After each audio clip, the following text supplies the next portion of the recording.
Hello.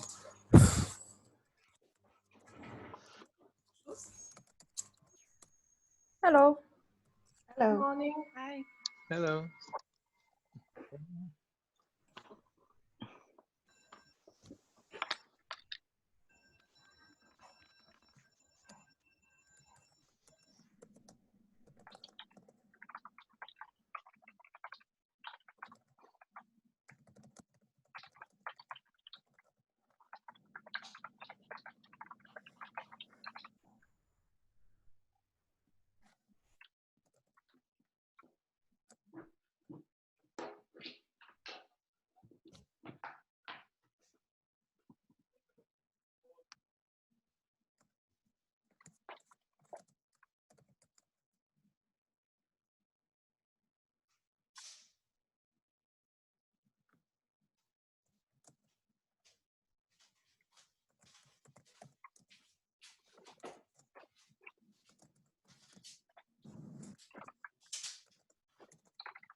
Hello, Malgorzata.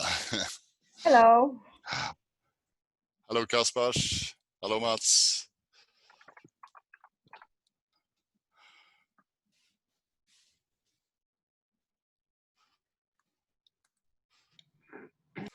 Yeah.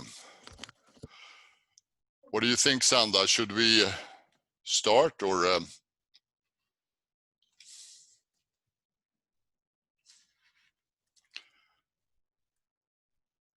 Sanda, are you with us? Yeah. So yeah, I think that we have to go on.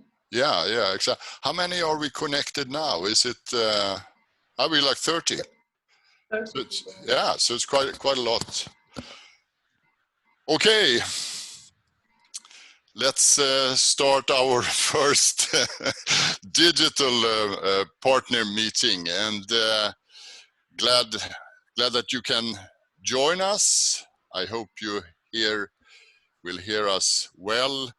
The purpose of this meeting is to update on the progress of the project ahead of the summer, and we will also share some questions with you, and we will ask some questions during the meeting. As we are quite a lot of persons connected now, maybe you could show slide 1, Sanda.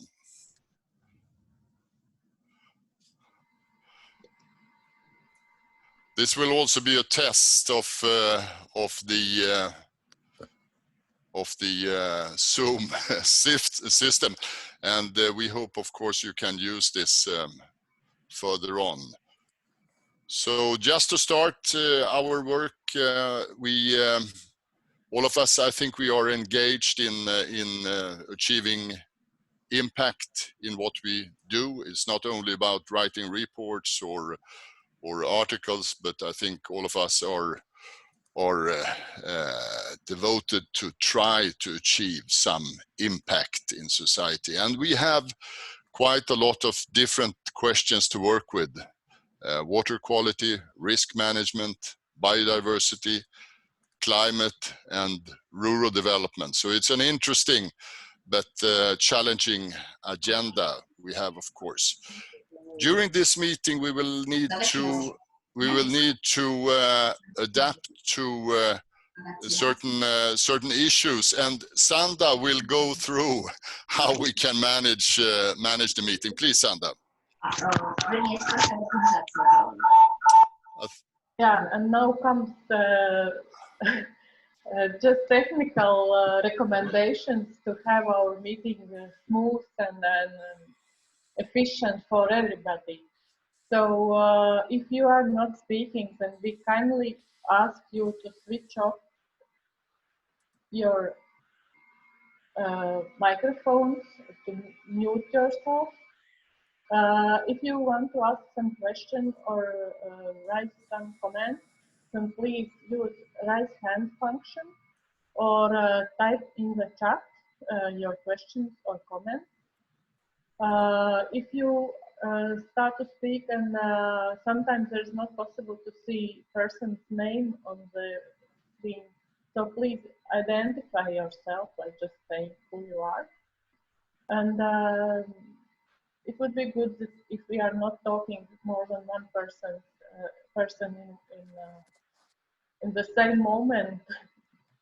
And we will have also some voting system and questions to ask for everybody, and this will be managed by Halvard, so it will be good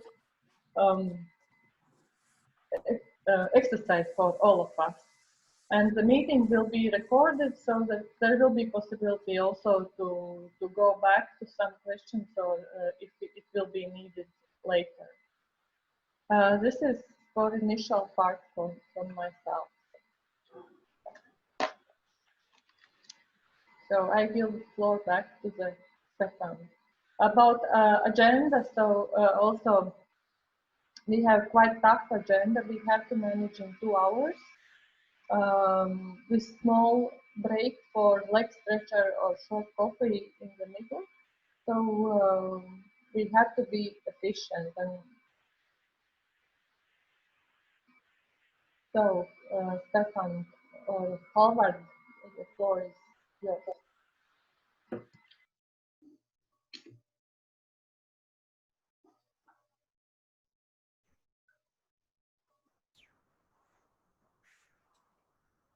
Hello. Just about the financial and administrative issues.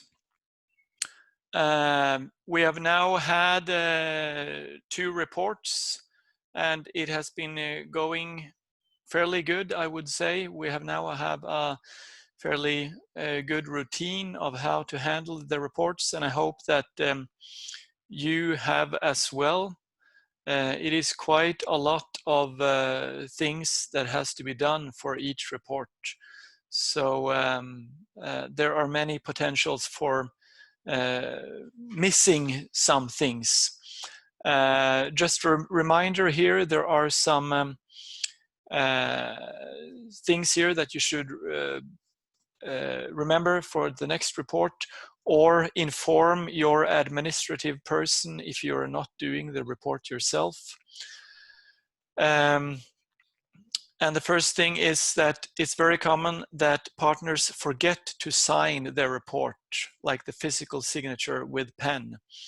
So when you get your partner report back from your first level controller, then your first level controller has made their signature, but you have to print it out and do your own signature and stamp and then scan it once again, and that will be the final report. So please remember to do that. It's very common that partners have forgotten to sign themselves, and then we have to go one more round and ask for a new report and all. So try to avoid that.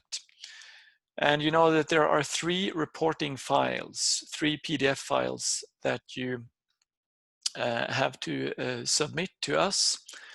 And each of those files can maximum be 8 megabytes.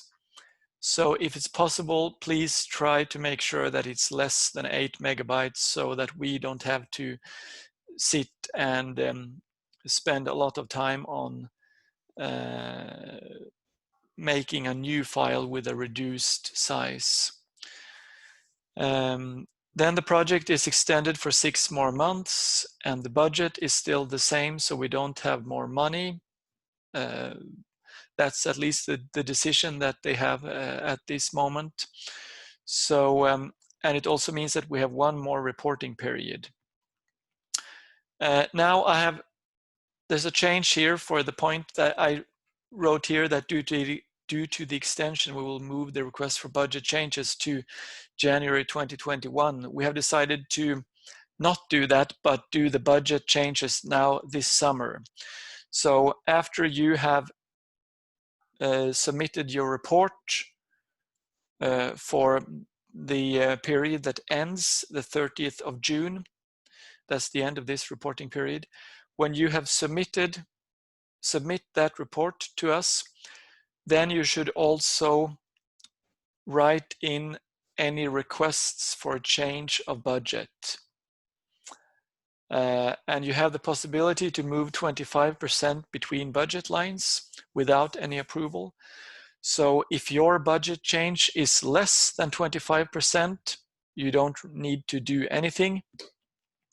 But if you need to move more than 25%, so let's see, more than 25% of your travels to salaries, or, well, I guess that's the only necessary change, because if you have to move more than 25% from your salaries to travel, that's a huge amount. So I don't think any of you will need to do that. But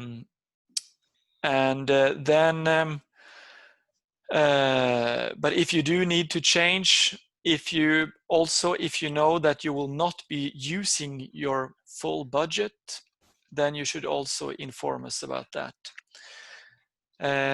Now we have some questions. I see that Kaya has a question. Yes, thank you. My question is about, since we initially, or at the moment still, we have 5 periods of reporting. Yeah. Shall we have 6 periods, or the 5th will be extended? No, it means that there will be 6 periods. Okay. So there will be 1 more period. That's at least the information I have received now.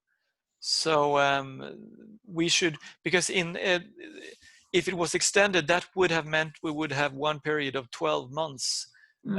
And that's highly unlikely that the Secretariat wants it to be that way. So we should be prepared for 6 periods. And I know that some partners with small budgets, especially in Finland, are not doing your first level. You are only submitting every 2nd month and doing your first level control every 2nd month. So that means that you will not be submit any report at this time, at the end of June, since this is the 3rd period. So if any of you partners who are not submitting a report this period ending 30th of June, if any of those partners will need a budget change, you will still need to inform us about that now during this summer. So if you know that you need a budget change, please inform us about that. Another possibility for budget change could, of course, be that if you need to move money to external services, maybe from salaries to external services, or the other way around. So then please inform us about that. And of course, the 25% is 25% of the budget line you're moving your costs from. So if you're moving from your personnel costs, it's 25% of your personnel costs. So in that case, since all of you have budget line personnel costs the highest, then that's quite a lot. So maybe then you will not even need to request a change, since it will most likely be less than 25%. But okay, that's it for now, I think, unless there are more questions. Any more questions, please raise your hand. And can I make a question? Yes. Okay. I just want to ask about the travel budget. So if this travel budget, which we don't use didn't use yet because we don't have a conference, for example, or meetings. So we can move this budget for another tasks and just inform you, because there are low than 25% of budget of our company in project. Yeah. Yeah. So Okay. if you need, you can do that. If you need to do that, then you can inform us about that. But please think very much through this, because you don't want to move too much from your travels to salaries, and then you discover towards the end of the project that you have not have enough money for travels. So you should have to consider it very carefully and try to make some calculations. Hopefully there will be more travels during next year. There will hopefully be several travels. So please keep that in mind. And there's the final conference in Sweden, where you need to go to Sweden, and also, Okay, so maybe this is a question for everybody, just what the schedule of our meetings will be next year, for example. But okay, thank you for your answer. Yeah, maybe I guess they will discuss that later on. But okay, thank you. Okay, well, Sanda, However, there is a question from Circa. So okay, Circa, please. Yeah. Yes, hello, can you hear me? Yes.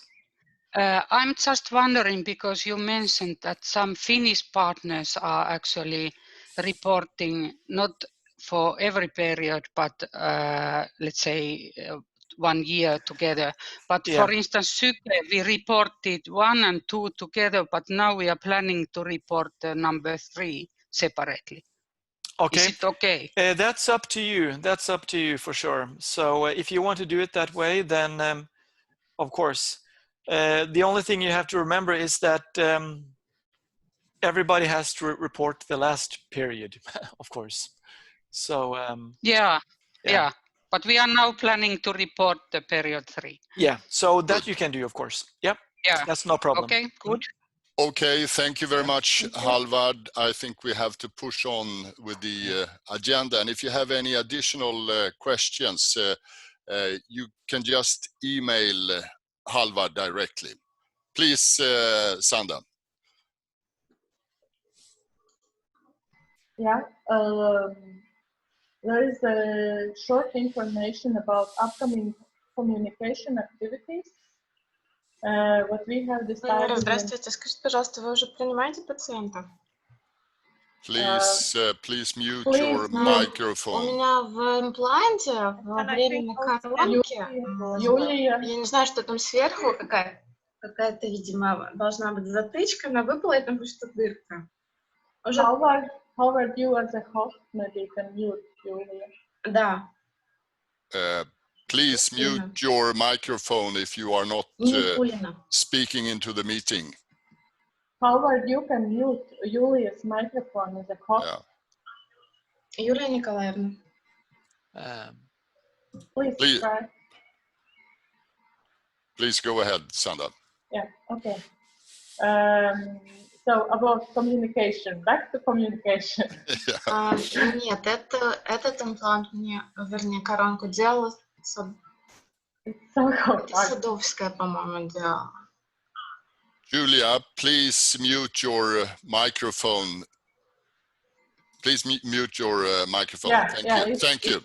Yeah. So about newsletters, we are planning third communication brief to be ready for August, September, and mainly there will be included information about our case areas. This time we have discussed that would be good to finalize the information about Poland, Lithuania, and Sweden case areas. So as I know that the partners from these countries are working to finalize information, and then Frank and me and Kaya probably will work to put it all together, and Elvira kindly offered to make it in nice shape and nice hue. So the next thing is about our public media as a web page and Facebook page. They are still not so active as we would like, but we are trying to put all finalized reports and information materials. If you have any interesting ongoing activities in your countries or information, then please send it to me and we will post it so that it is published and available to wider auditory.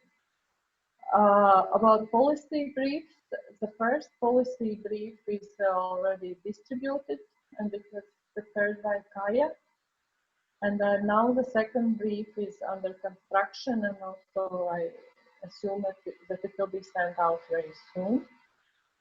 Then recently we have discussed and Kai raised a question about other projects working on water quality and WATERDRIVE related topics, and that we have to share information and somehow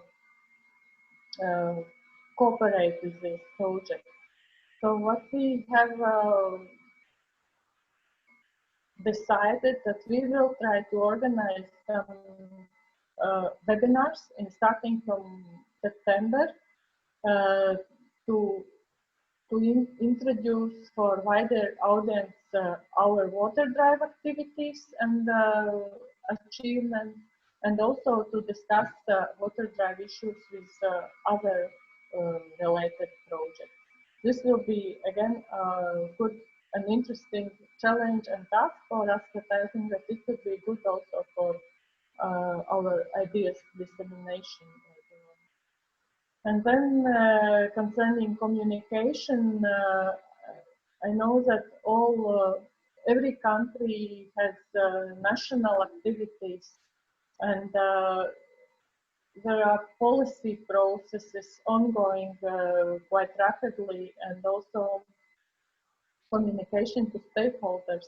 So if you have some ready-made information or materials, then please send materials to me and we can publish them and to distribute so that we can share also these national activities and maybe improve or share experiences for implementing in our countries.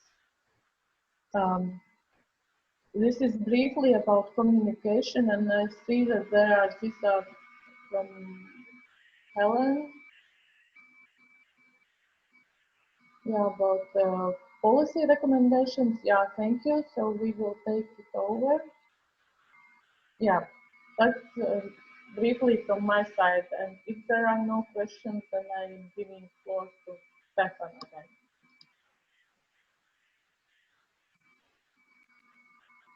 Stefan, you are muted.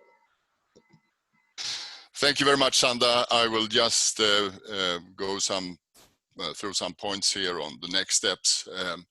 As you probably know already, the WATERDRIVE project will be prolonged until end of December 2021. We have not received the final decision yet, but I think that's what's going to happen. We are planning for a partner meeting in Kaliningrad in the beginning of October, October 5 to 8. So you can block this in your calendar. And if it's not possible to travel and to meet in Kaliningrad due to Corona restrictions, we will set up a digital partner meeting instead. The other partner meeting, which we for sure hope will be in person, will happen in Lodz in Poland during the second week in March 2021. Second week in March, in the beginning of, sometime during the second week in March. And there we will have this international policy workshop, and we will also set up a workshop on spatial planning besides the ordinary partner meeting. The final conference will be in October then, 2021 in Uppsala, and we have not set the dates yet, but it will happen in October. So this is the rough time plan ahead. Please change picture there, Sanda. I would just like to comment very shortly on the midterm reporting and some conclusions. And congratulations really to all of you. We are doing good progress in all activity groups. And I think the midterm reports includes a lot of extremely interesting information, and we will probably put the midterm reports on the project website.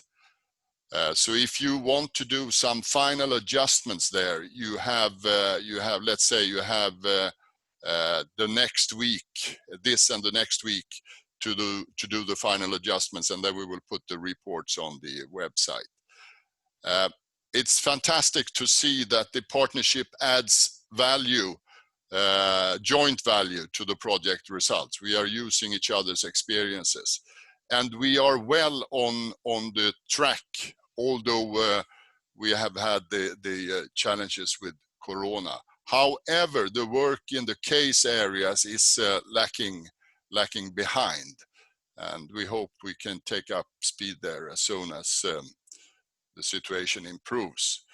And it seems our project objective and our project tasks support the general discussion concerning water management in society quite well, and I think Kaja will come back to that also during her presentation. What I would like to put your attention to is that we want to achieve impact, and we have to think about our communication strategies with our target groups during period 4. How are you going to communicate your results with the target groups? I think that is something we have to work with during period 4. And of course, we do what we can actually to try to support this cross work package communication, and we are ready for any ideas that will improve the cross work package communication. So those are some points from work package 1 side, and then I think we should go directly over to work package 2 and Frank's presentation. Now we will test this. System with the questions.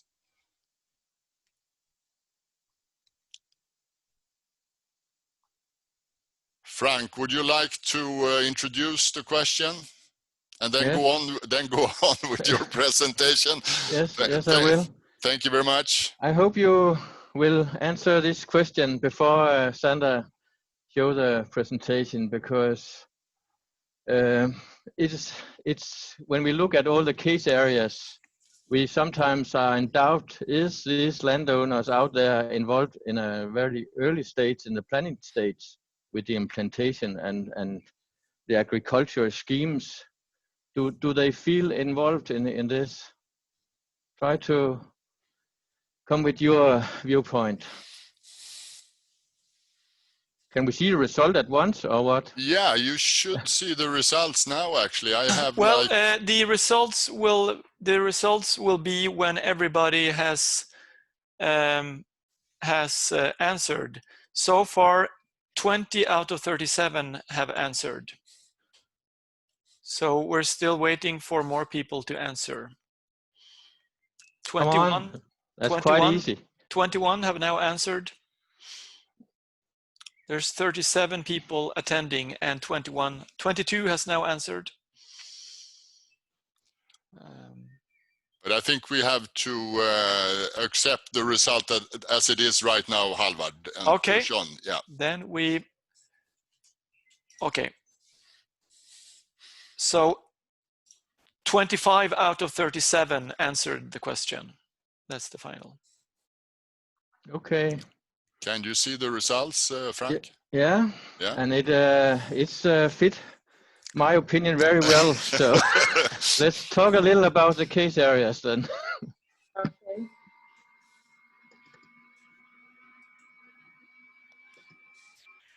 maybe we see the difference in the countries here.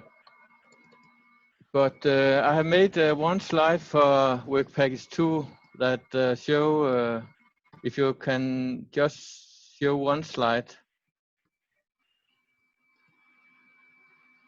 at the time. Yeah, so the next slide.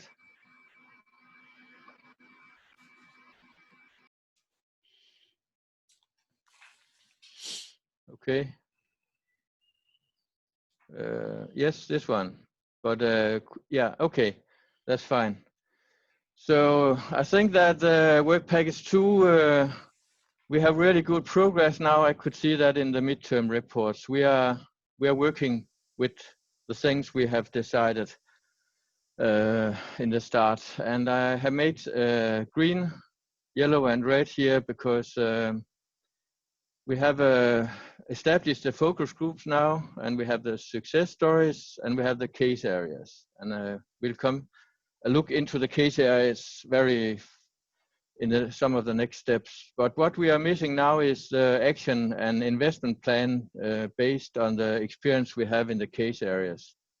And I think we have to talk about this the next 6 months, how to do this, because that is very different from case area to case area. So I think each case area have to find their own way. Okay, when we have finished this, we can start come up with some recommendations. And we are going to the other task in the work package 2, the participatory toolbox, the leadership manual, and leadership, and the new service catalog. We have to test this the next half year. So we are in progress with all of it, but we need to test it together with some people in the project that not are involved in it so much. So, but Magnus will come later and talk about the leadership manual, but we decided here to test this with the case area leaders. How do they see this leadership manual? So if we go to the next slide, I just will tell you a little bit about, very short, about the case areas. We are here in Poland, in the Kutuno County, and there they are working with very many different measures at the same time, because if you want to have, there's drought in this region, and if you want to have the retention of the water in the area, that is very interesting, because they are looking both underneath the ground and up at the fields level, because if you have very large fields and no bushes and trees, then the wind also dry out the land. So that is a really interesting combination you are working with in Poland, with a lot of different measures. So I think you need a lot of different schemes to handle that. Okay, if you take the next slide. Then we are in Russia, and in this area, they are now working with constructed wetlands in the streams, and it is possible because if you look at the picture, there is a dam in this area, so it's a kind of a lake, so you can easier make things directly in a stream. So there should be 3 constructed wetlands around this lake, and you see the one in the right side, how it should look like. So it is very interesting place to test this constructed wetlands in a new way. But in other countries, they will not block the streams because of the trouts and salmons who have to go up in the streams to when they have to have, what do you call it, when they put an egg in the streams to have to the new fish. Okay, the next slide. We are going to Lithuania, and I think that you can see that Elvira says that the lack of funding for local projects, development of leadership and skills and water management. But I think Lithuania are lucky because they still have the nature but you just have to find out how to protect it for nutrient-rich waters in this site. So a lot of the different measures we are using around the Baltic Sea can be used here. I think just you have to decide which measures you will use. Could we take the next slide? Then we have Estonia. In this case area, I think I see it, maybe Kaja have another opinion, but I see as at the start, you decide on a very high level, what will you bring into this area? And the first step is that the government and the ministers and agencies discuss this strategy. But it's very important to have the farmers' union in this kind of case area. So you start the right way, and I know you have that. But I like your, in the midterm, I like this. We need a change in understanding of what win-win solutions are and how to motivate farmers to adapt environmental measures. That is not what always happens. Good. I think these headlines, they are quite interesting in the midterms reports. Could we take the next slide? It's very fast, I know. In Finland, you are in a very, I think you are long ahead to look at the landscape and what are you able to do in the landscape, and you are already implementing a lot of different measures, and you take all parties in the catchment into account. You have the discussion with all parties, and so I think you are very far ahead with involvement of all parties in a local area, and this approach you have, catchment-based holistic approach, is very interesting, but it's hard to work with. And the funding of it is also very hard to find sometimes. But I think that you are going to, in Finland, have some case areas you will show then the rest of Finland how to do it. So just continue in that track. I think that is the right way to do it. The next country is in Sweden, and this catchment area is very interesting because you start to ask the stakeholders and the farmers out there, how should the schemes look like? This have never happened in Denmark. Maybe it has, but I think also that is one of the very interesting ways to how should it look like if it should never happen, if it should ever happen out there in the landscape. So I look forward to see what conclusions you are coming up with here in Sweden.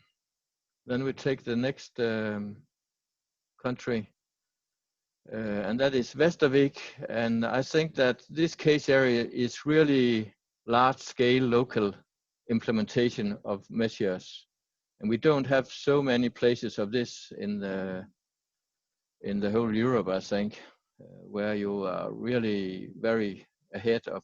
I think you should show the next slide, where we see what kind. The black one is what have been done, and the red ones is what you are going to do. So this do the right thing at the right place, that is very important to have in mind.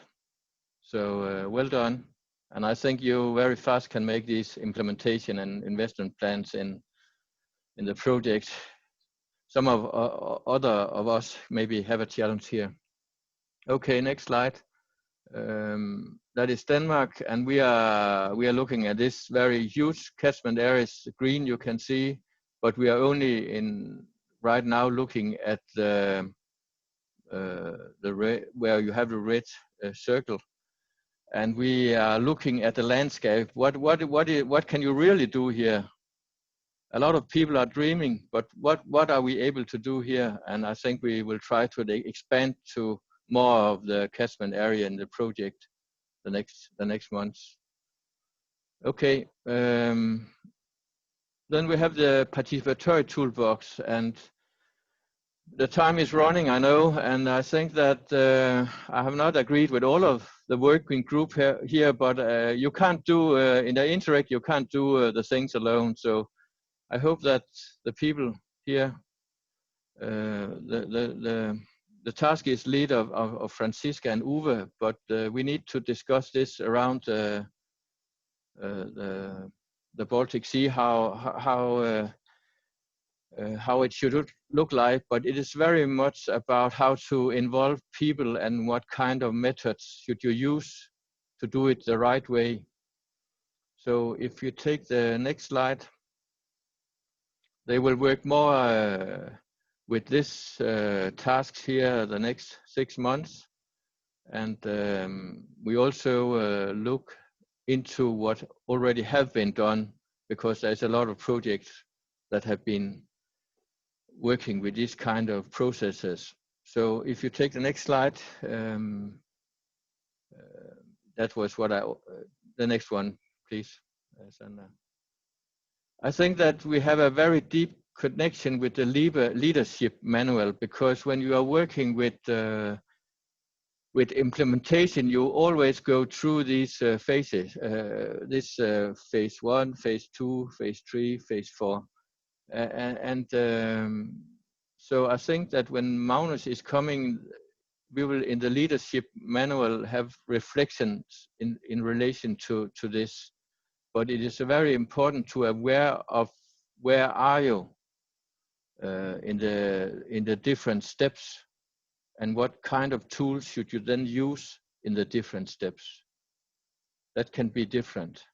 So I think that I hope that we can make a toolbox that is very simple, that people understand at once when they look into it. Because always do it simple as you can do it if you want to explain other people something. And that is not always the situation. Okay, then Fleming have the lead of the new service catalog, and they have been several meetings now, and they have to have the same understanding of this catalog, and that is what's going on now. And also we want to make it very simple, but it's very much based on the catchment officers in Sweden and Denmark, and the knowledge around the Baltic Sea, where you are very ahead with the long ahead with the large-scale implementation. So it's not only the catchment officers in Denmark and Sweden, but also I know that in Finland there's a lot of knowledge about how to involve and engage farmers and how to work with them. But I'm not sure you call them catchment officers yet in Finland. I don't know what maybe we should have a name for that in Finland. So the next half year, there should be a lot of outputs. Otherwise, I will be worried as work package leader.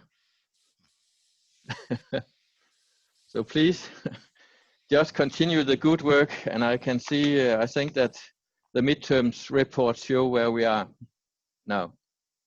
And what we are going to do is now to join work package 4 more with the experience from the case areas.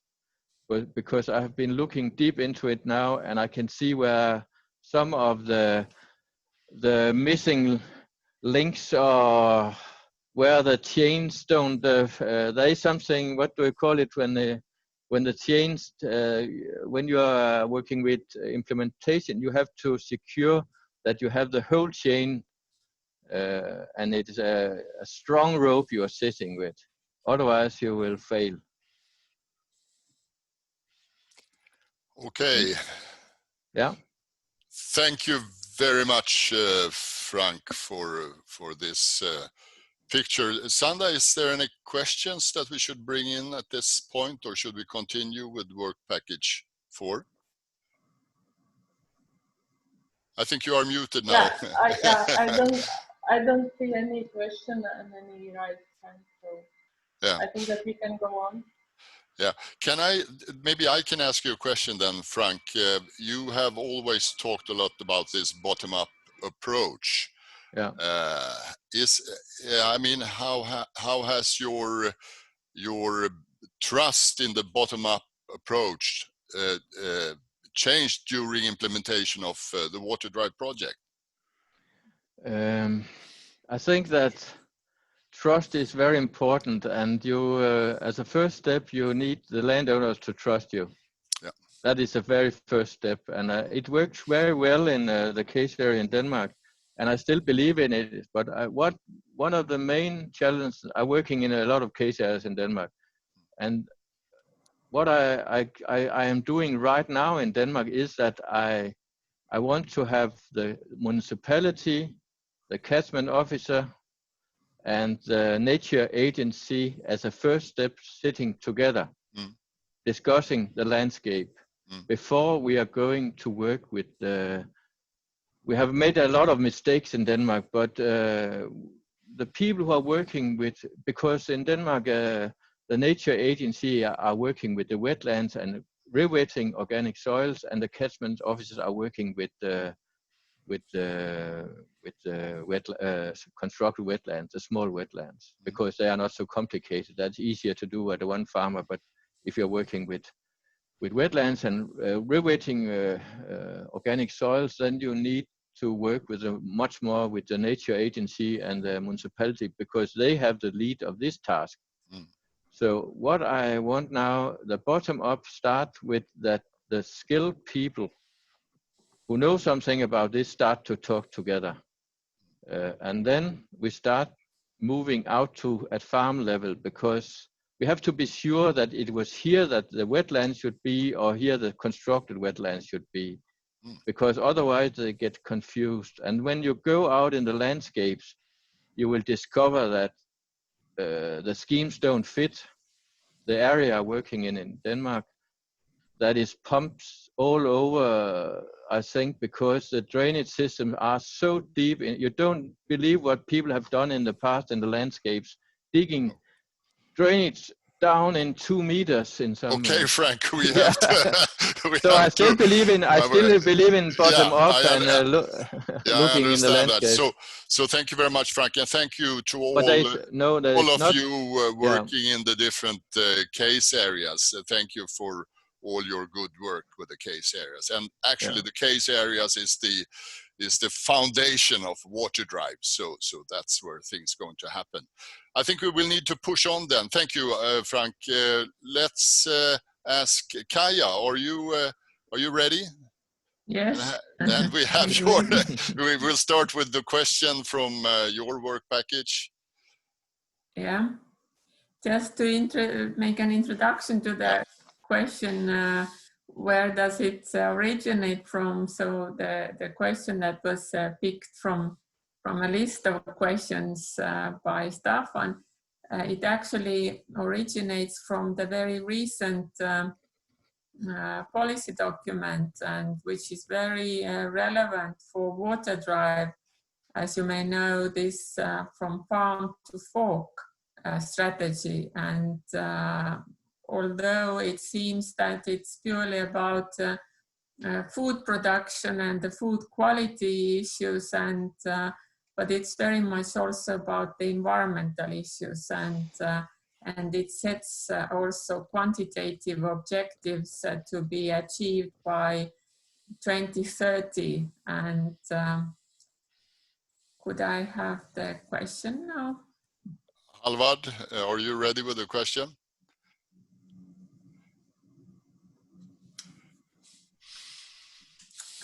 So it's actually 2030, yeah, this strategy, but so it's 10 years more, but it also sets an objective to reduce nutrient losses or to halve it at least 50% by 2030.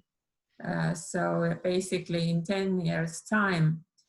And also to ensure that there is no soil fertility reduction.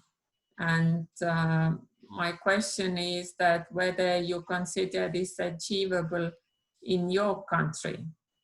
I'm not asking whether it's achievable EU-wide, but whether you see that to reduce the nutrient losses by 50% at the same time to maintain or even improve the soil fertility, whether this is achievable. So this is the idea of the question.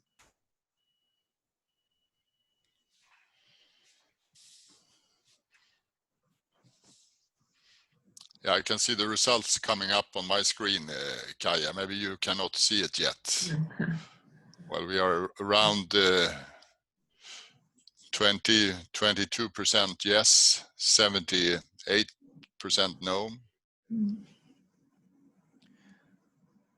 Okay, now you've had 90 seconds to answer, and 24 out of 37 answered the question. And the result is okay. Yeah, we are rather pessimistic, I would say. Yeah, I would say also rather pessimistic.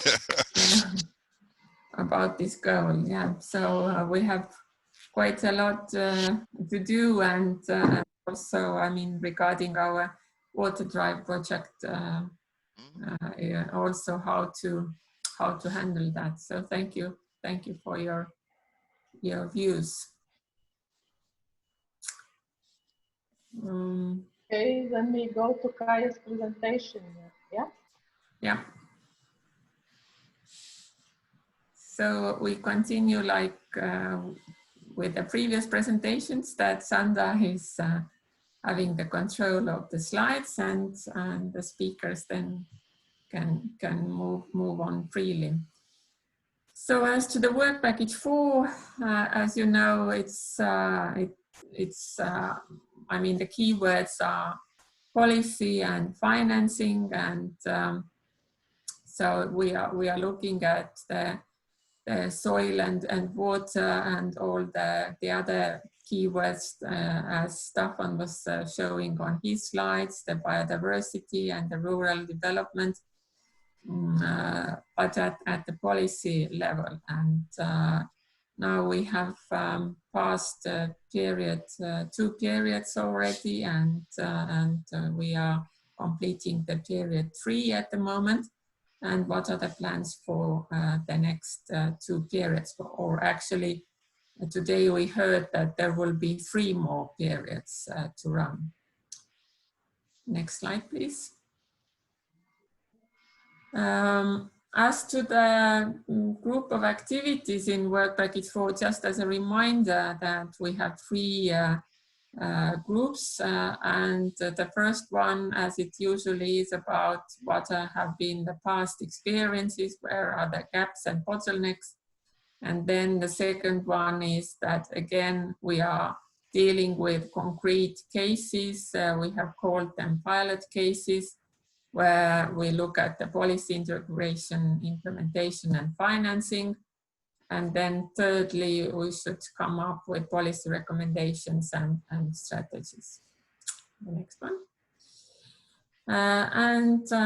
What are the outputs that are expected, as I have made bold those outputs here.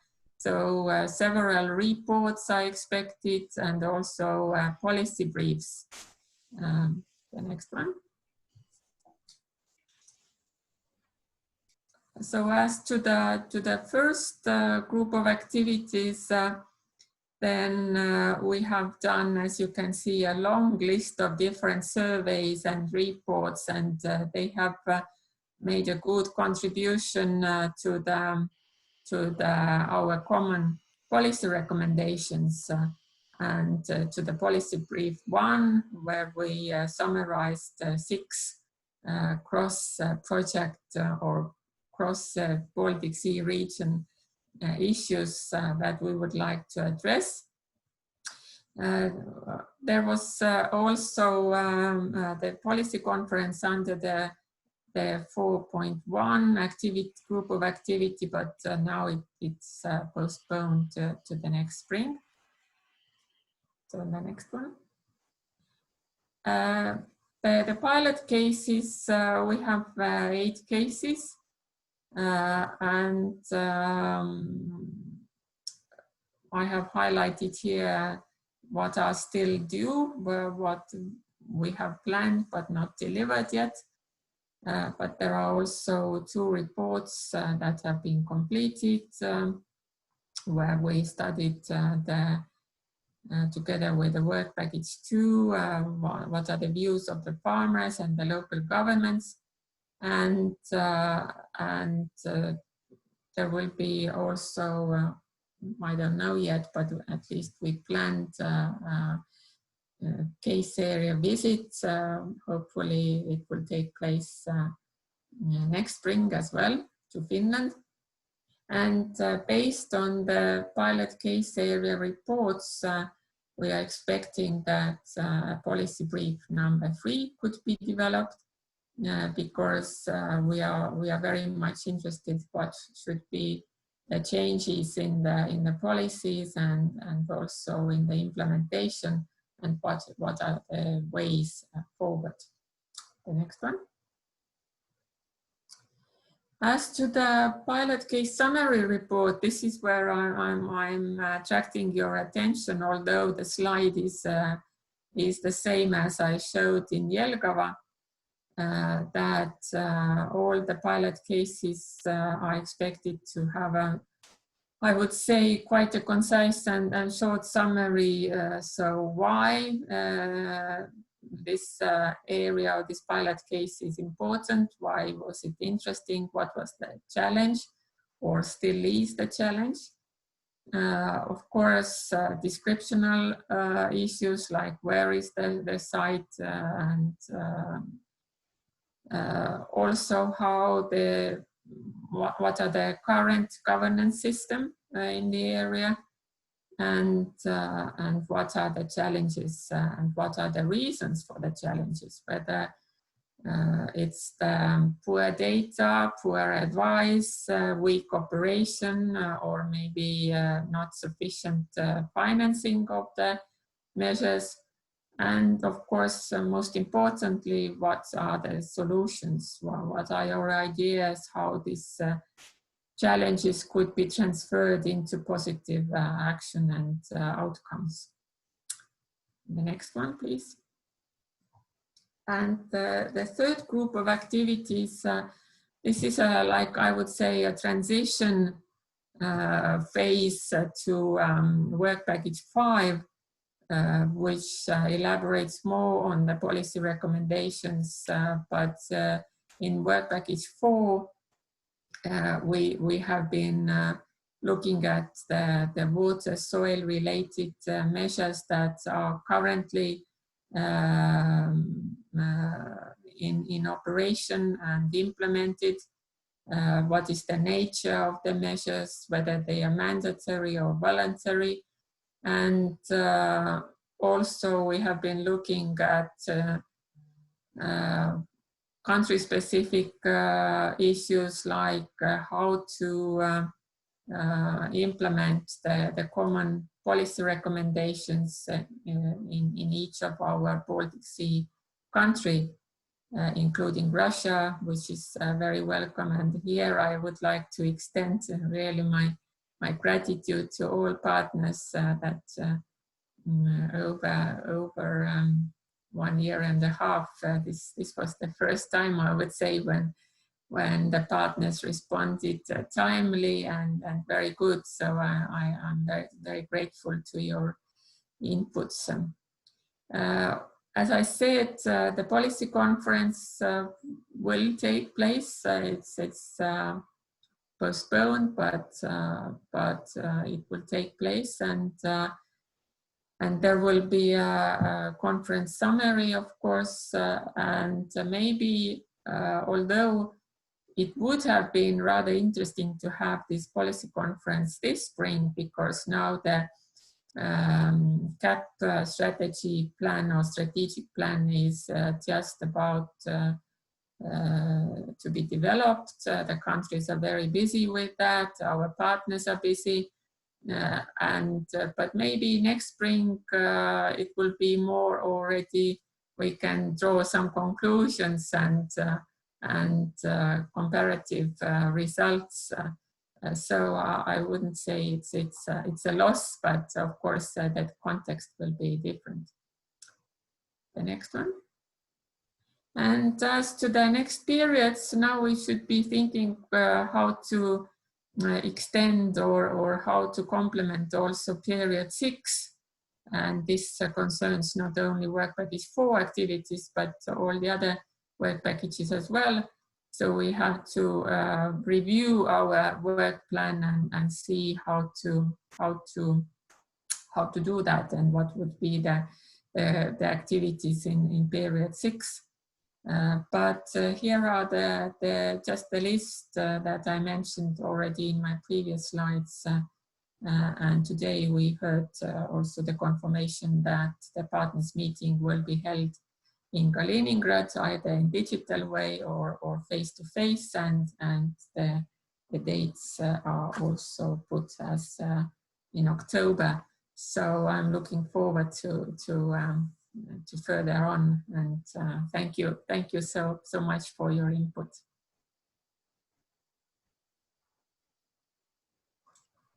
Okay. Please, Sandra. Yeah. Thank you, Kaia. So, Stefan, yeah.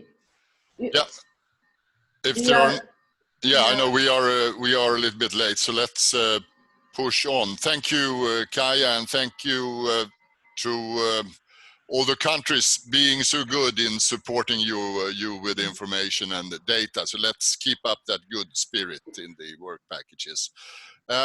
Now we have a 5-minute leg stretcher, and that is to allow for you to go and pick up a cup of coffee. But let's say that we assemble here again at 11:10. So in 5-7 minutes we are back in our joint meeting here. So, and not later than that. Thank you very much.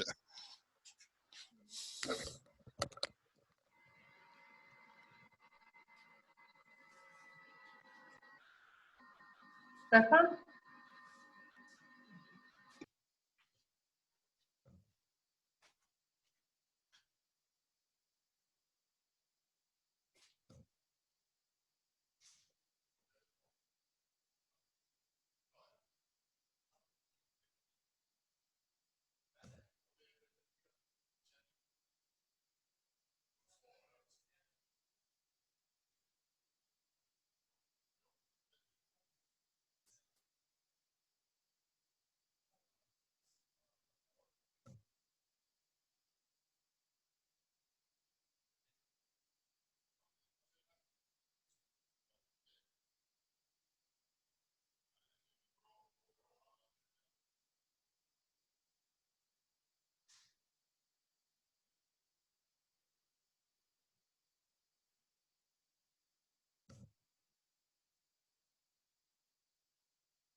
Hello, Sandra.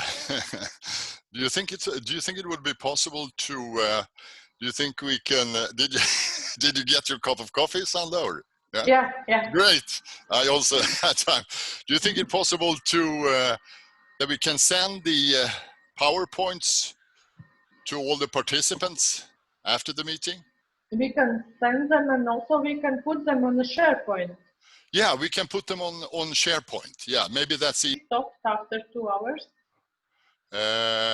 No, I think it's they say it will continue. So that's good. Yeah. Yeah. Which is really good. We have 1 minute. Yeah, 1 minute. I think I would also propose that we set up another digital meeting in end of August, Sandra. What do you think about that? Yeah, that would be... we could find some date in the PCT team and have like starting point for the autumn. So. And we have to understand about the holidays for everybody. Yeah, but in the end of August, it should be okay, do you think? Yeah. Yeah. Sometime the last week of August, maybe it would work. So, okay.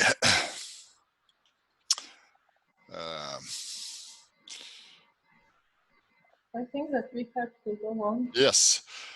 Okay. Very welcome back to all of you. And what about decision support, Ines? That is the main topic of your work package. Please let us hear more. Where are you and what you want to do in the next period? Thank you. I think it's doing well. So we are continuing with work package 3. Yes, I joined all the welcoming words to all the participants. And today, 3 short presentations will be given by a group of activity leaders. And what I can say, overall, we are doing fairly well with meeting the deadline set before the project at the project application phase, but still coronavirus has affected our ability to meet, especially where it's very important in work package 3.3, but I think that maybe Silke will also touch this aspect in her presentation. Anyway, I would like to give the floor for Katerina to talk about group of activity 3.1 and about mitigation measures that we are working on. But before that, I think that we will need to have this question to be shared. Alvard, what about the question? Should we wait with the question? Yeah, it's coming up right now. Yes. So the question raised also in context what Kaya presented in her question. So we need to reduce nutrient losses, but how to achieve that goal? There are several options, as we all know. And in this project, we focus more on water-related measures that can be implemented in agricultural landscape. But there are others which are related to what is going on field directly. So the question, what I have posed here is whether it is possible to solve water quality problems in agricultural areas with implementation of water and nutrient retention measures. And there are options, yes, if only by these measures we can improve the situation. And the second is in combination with other. And then there is the pessimistic scenario with the answer no. So please provide your answers so that we could see what are your opinions on this question.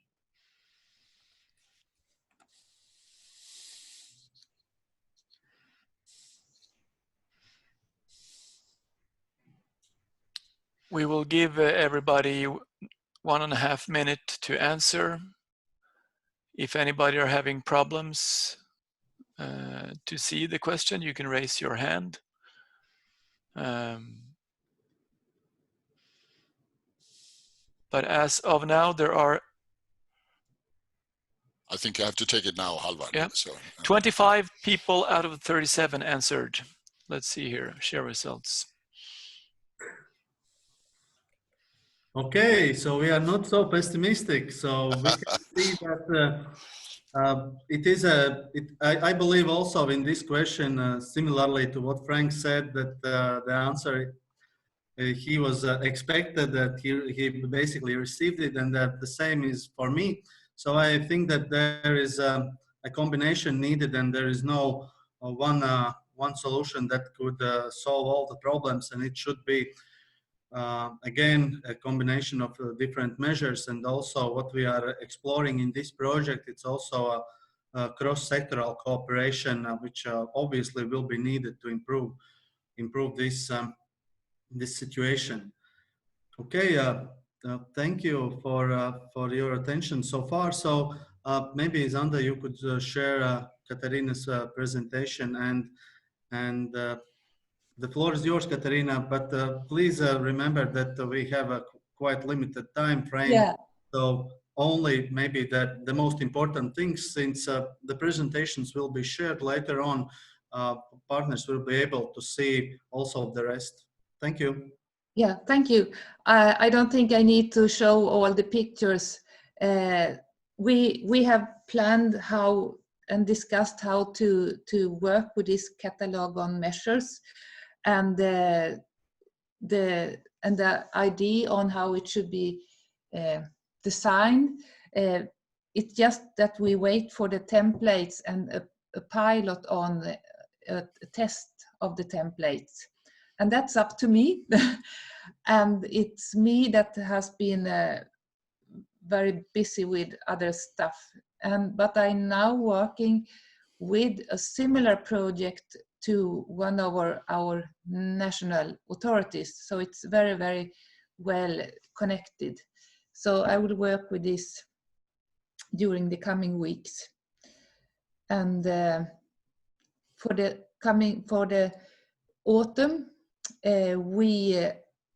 I suggest that we have monthly meetings, and if I provide you in the group with a template, maybe in the beginning of July, but otherwise in mid-August, and also with a template filled in for how you can use it for description of other measures. And I think it's important, since we have the idea on what to do, that I get the possibility to do that. And then I think it's like Frank said, if you have a strong rope and you have a plan, then you can simply more cable it out, and you can all contribute and change it. But we have to have something to discuss first. So, and then in the autumn we also will test the draft in case areas, and as here I see we have to work very closely to work package 2 and also to work package 5 to confirm that how we describe the measures that fits how it should be reported in work package 5. Excuse me, Katerina, Zanda, maybe you can switch to some slides that Katerina is referring to. So I think that slide number 4. Yes, this one. Yeah. So right. This is right one, yeah. Yeah. So I think I feel safe that we will deliver what we should, and I hope and I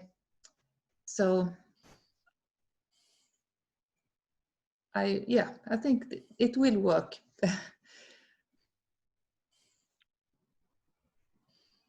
Please, if you have any comments. I don't think we need to. Maybe you can just go forward some slides, Sanda. Next, here. Oh, backward. This is what we this up with the 4 blue boxes. Yes, that one. This is what we're talking about for the website. It's an overview of the measures, it's the catalog, and there we have different levels with very short descriptions and then a 4-page description.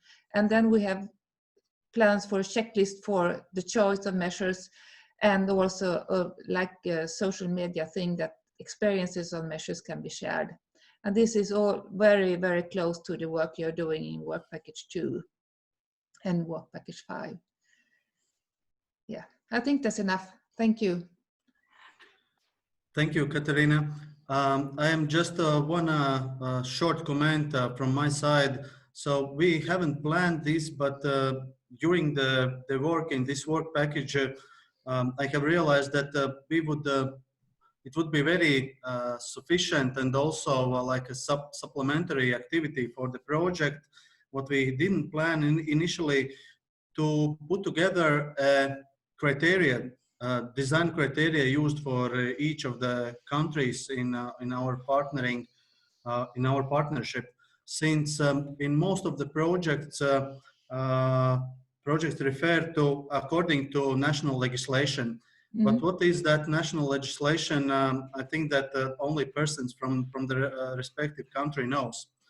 And that would be what I will try to summarize this information. And I mentioned this once in a PCT meeting to Frank, and he already sent me design criteria for constructed wetlands with wood chips, and also intelligent buffer zones, which are implemented in the Denmark currently. And I will share all of this information as examples, also an example from Latvia, what we are having now. So basically we are having one short table that fits on one page, and obviously that's not enough. And through this activity, I would like to increase our awareness among partnering countries of what criteria are used, and for design, and later on for the implementation. And this is an excellent platform to mention that don't be I don't know, afraid or what or surprised about email coming from my side asking for this type of information. It can be also in your national languages, and we will try to make an executive summaries of your information sent, and then share among the partners to control the quality. And then I think that it could be very beneficial for the project, what if initially haven't been planned. So that's what is coming with respect to 3.1 into addition to what Katerina mentioned. Yeah. So we have it. So 3.1 will be different levels. Yes. To cover it all. Yes. Yes. Yep. Okay. Thank you. Thank you. And maybe we can switch to presentation prepared by Omran, and give a floor to him or to Mats. Yeah. Hello everyone. Yes, I'll make my presentation short as the time is very tight. So now let's just return to the last slide. Yeah. Now we are progressing in our tool. It is called Water Guide Online, and now we have a beta version, so you can go on the internet and write waterguide.online, and you can test this tool, this version. Yes, can we go to the next slide? For this tool, it is divided into two parts. The first part is on pilot areas, and we have 3 pilot areas, one in Sweden, and one in Latvia, and one in Finland. So this ready version that we have now is only on this Swedish pilot area. So what we will go further with the other pilot area to implement them in our tool. So this is the interface of our tool. Next slide. And this is the pilot area in Sweden. Yes, we can go to the next slide also. yeah, if we zoom to our target area in this tool, and then we can choose the block or the field that we want. Next slide. And here we can see different functions of our tool. The first function is the wetland. I'll put my glasses because I have the small screen here. Yes, the first function is the wetland, the flow paths, and what we can see here. And the field level, we can see where, according to the topography, where the runoff can happen. And so it should be a possible place for constructing wetland. And it gives also the nitrogen and the phosphorus reduction if we upon the size of this wetland that we will construct. Next slide. It is about structure liming. So here we can see for our field what is the topsoil clay content or the topsoil classification, and upon texture. Sorry, the texture. And upon this clay content, we can decide if we need structure liming or not. Next slide. Next, yeah. And here we can also see the third function of this version. It's the buffer zone. Here we can see that the risk of erosion where it is more probable, and where we can make our buffer zone to protect from erosion. The next slide. The next slide is about catch crop measure. So we have a model behind this this slide, and it can give us upon crop combination and catch crop use how much we will reduce in terms of nutrients. Yes, next slide. And here we can see that the recompensation for the farmers, if they use this, which kind of combination of crops, how much they will be recompensated in terms of money. Next slide. Yes, the last slide. What's next in the next 6 months? So we will continue working on the assessment of this, of the functionality of this version, in collaboration with the Swedish Board of Agriculture and the farmers. And also we will we'll continue with the implementation of the 2 pilot areas in our DSS from Latvia and Finland. We had data, and we will accomplish this data and implement them in our DSS. And we will work on the second part of our DSS. It is at the whole Baltic Sea region.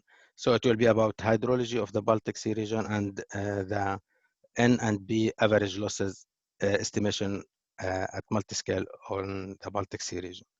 And if anyone has a question why the first part is working on pilot areas and the second part working in the whole Baltic Sea region, because for the first part, we need to apply a model for our specific area, and we have to collect data, very detailed area, very detailed data, and run the model. So we can't apply this for the whole Baltic Sea region. So there is a part of the DSS applied on 3 pilot areas, and we have one, and the second part of the DSS is applied for the whole Baltic Sea region, and it is in collaboration with SMHI.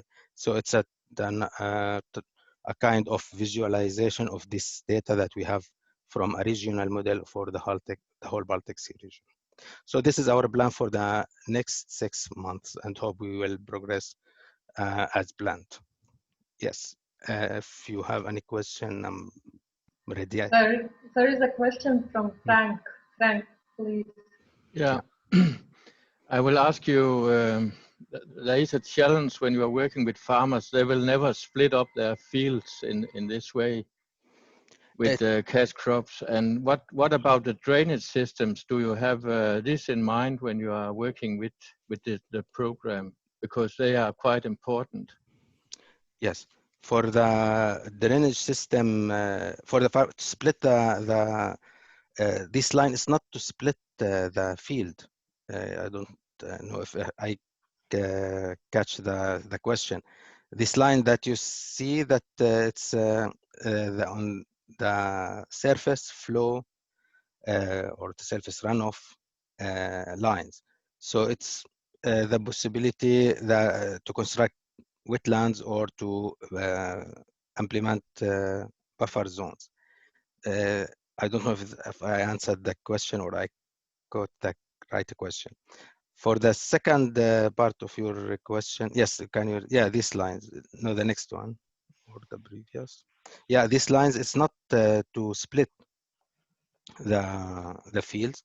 And for the catch crop, the next one, this catch shows that if you use a combination of crops, the reduction will be differs from part to part of the in the field. It's it gives you that in this part, the dark blue or light blue, it gives you, if you can see this small table to the left, then it shows how much you will reduce in from this part of your field, the nutrients.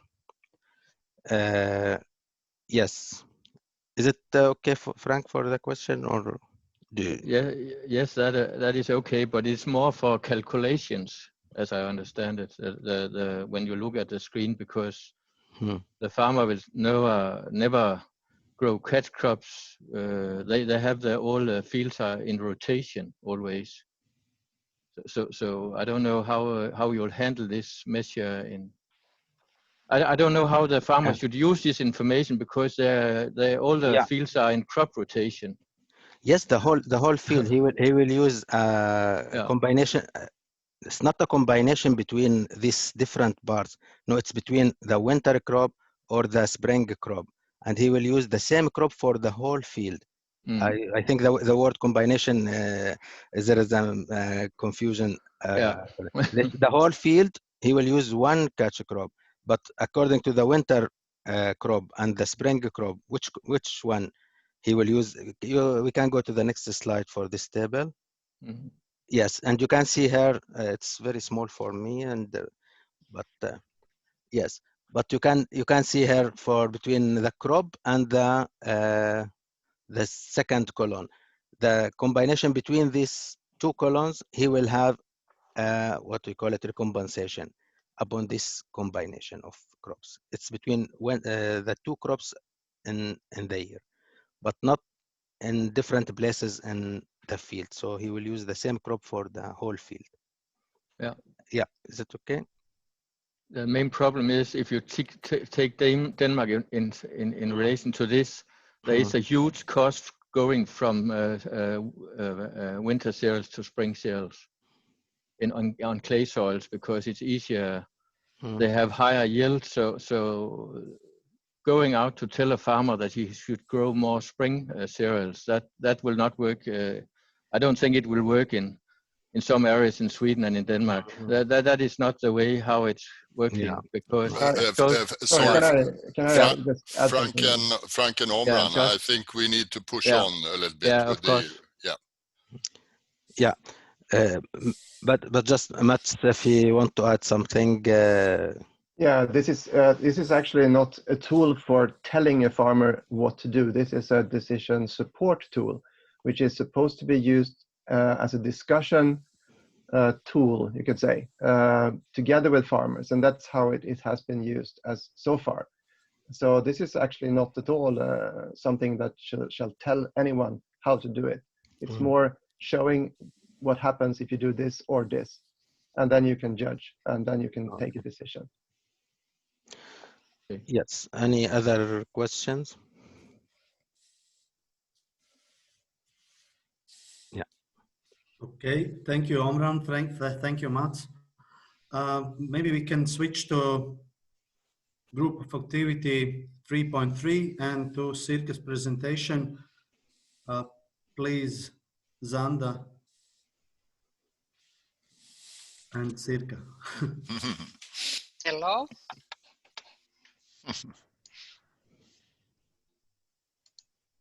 Okay, thanks, Zanda.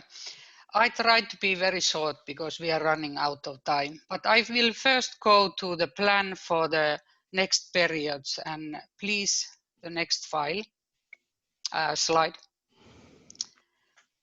Okay, our aim, if you remember, it was to test and validate elements of the spatial planning in coordination with target groups.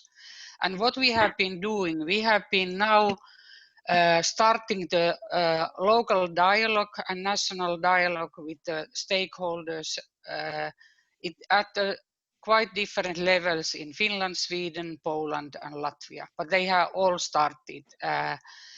And the one thing that we have mainly been discussing lately is the development of the spatial planning toolbox. And as Frank already pointed out, the toolbox should be quite simple, that it should not be complicated. And we have now ended up to do it in a way that the approach is spatial planning processes, not really a tool how to do it, but we can include in this toolbox, we can include their examples given by using different map-based materials. We can include there, for instance, data or this catalog of measures that Katerina is doing, and also some information from this to this work package 3.2, which Omran just presented. But I think we still need to discuss with different work packages what is the real aim in our toolboxes, because it seems to me now that there are many toolboxes that are planned and we don't actually yet have so much communication about the content of the toolbox. So one thing that is needed now, at least with work package 2 and our work package, maybe also Kaja's work package, what will be the final output considering this toolbox. And what we have done, we have had meetings with work package 3.1 and also 3.2, and with 3.2 we have been actually doing common maps what Omran and Faruk has provided for us Finland, and we have presented these maps in the Finnish dissemination of the WATERDRIVE output results. We are still going to this check the synergies with developing action and investment plans, and maybe this is what we still need to do with other work packages. It has not yet been done in a constant way, I would say. But what we have done, I have included in this midterm report in the Sharepoint, there are some reports of the maps that are available in Poland, Finland, and also in Sweden, what is available. And you can go there and look if you are interested. So we basically know what maps are available and how they are they openly available for these countries that are involved in this work package 3.3. And we have also made the content of the final reporting. So we are heading to a final reporting in this work package, and the context has already been planned and it's there in the Sharepoint. So next slide. So as I already said, this toolbox is a big challenge for us. We have had now regular meetings and we have tried to find out what is the content of this toolbox. And as I already said, we have now decided that it's about spatial planning processes. So we try to describe the processes that will be there and then give some examples from each country, what really are available and how data and other material can be used. But still I consider that this is a challenge and what we need to do together.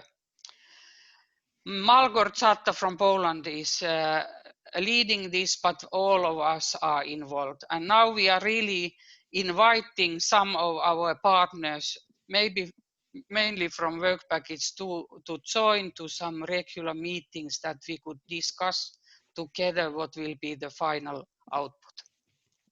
Okay, next one. So as we already noticed from Frank's presentation that there are different, when we consider different countries, we have different data available, we have different maps that are available, so we are at the different phases. And this actually is also a challenge when we do some common recommendations or toolbox, because we are working at different phases, clearly at each country. As Frank already showed that Sweden has this water information system that is available, openly available from everyone, and there's a lot of information included in this one. And in work package 3.3, Sweden has also made this spatial planning in agricultural landscapes, methods and processes from municipality of Västervik. So some of the processes are already included here at different scales, and this is what information we can include also in the toolbox. And in Finland, we went through this interaction with the stakeholders by organizing this national workshop where we had a lot of stakeholders, and we noticed that their needs for map-based material is very, very different. It depends where you come from, what you really need. And what we found out in Finland was that quite many people, they don't want to use the GIS programming by themselves. They really want to have ready-made thematic maps that are available somewhere that they can utilize in these water issues that what they are planning. I mean the spatial planning considering the water issues. So this is the reason that in Finland we have concentrated mostly during the last periods by providing some thematic maps that might be useful for the stakeholders when they do the spatial planning. And can I have the next slide, Sanda, please? And here are some information what we have now provided. Of course, the one that you have utilized the soil database, and then you have utilized also the digital elevation map, and you can consider and you can map the field plots that are very high slopes. In this figure, they have over 3% and then over 6% in one of the pilot areas in Finland. This is the Loimijoki area in Finland. And this type of information is, as Mats pointed out, I consider that we are not able to go to the farmers or any stakeholders group that we really say that what they need to do. We really have to have interaction and cooperation and show some information what we have, and then it's up to them what they decide to do.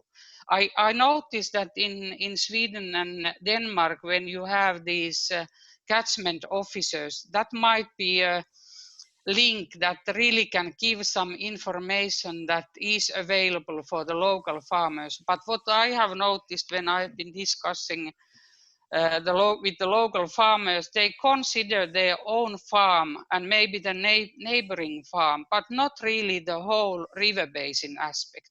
And this is what I think is quite important, that you really see where the waters come and what can you do and where are the best places that you can do something. And it's not only agriculture.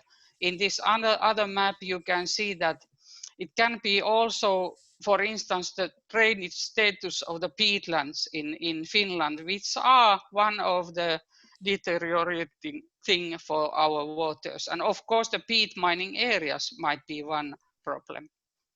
But then can I have the next slide? Circa and Ines, I'm just reminding you about the time. Yeah, I have the last one here. Yeah. And this is the one what we have also shown.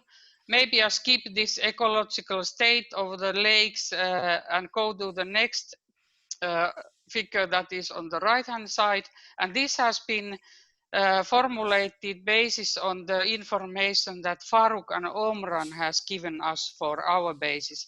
And you can see that there are the sites, targeted sites for the wetlands. And our next step will be that we will consider that are these sites the ones that fulfill the criteria that that the Finnish authorities have for the constructed wetlands. So this type of information we are now collecting. At the same time, we are formulating this toolbox in 3.3. And as I said already, I think now it's time also to contact more, not only our small team group, but also some of the other work package partners that are doing the same thing that we are. Thank you very much. Ines, any comments or? No, I think that all group of activity leaders provided a very good description on what is current status and what we are targeting in near future. So if you have any comments or suggestions, you are welcome to contact us by email or by invitation to some online meeting. So yeah, that would be all from our side today. Okay, thank you very much, Ines and your team. I mean, the maps are really interesting, and this is a very good way to communicate the results further on. We are a little bit off the time schedule right now, so I propose that we prolong the meeting until maximum 12:30. I hope that is okay for you, that we prolong our meeting until maximum 12:30. We are like 25 minutes behind, and but you have so interesting information, so it's difficult to break. So, but let's continue now with work package 5. Katerina, are you with us? Yes. Hello, everybody. Yeah. Okay. Maybe I would like to ask for a question.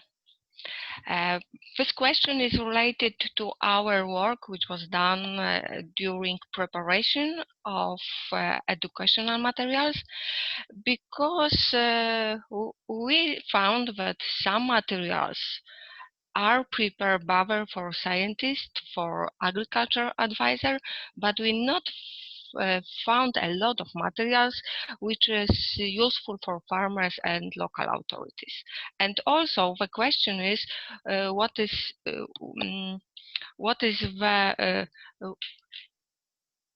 because some of these materials is only focus on some measures. It's not focused on processes, and also not in the basin on the large area. That is why my question is, what do you think about materials in your countries? It's available for farmers and also for local authority. Okay. Yes, we're giving them a little bit more time to answer. We're hoping for a new record of number of people answering a question.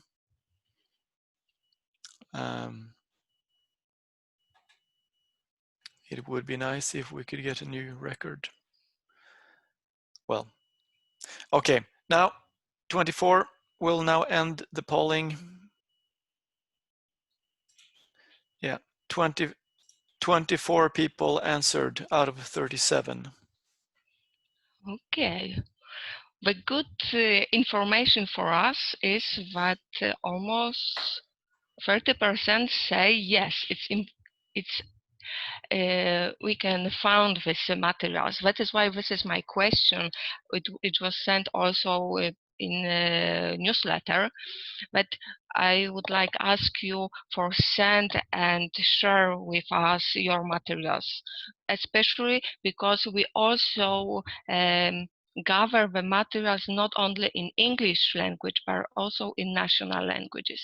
That is why, please, if you can, please share with us materials which will be in the topic of water management in agriculture. Okay, and maybe now, Zanda, could you share our presentation?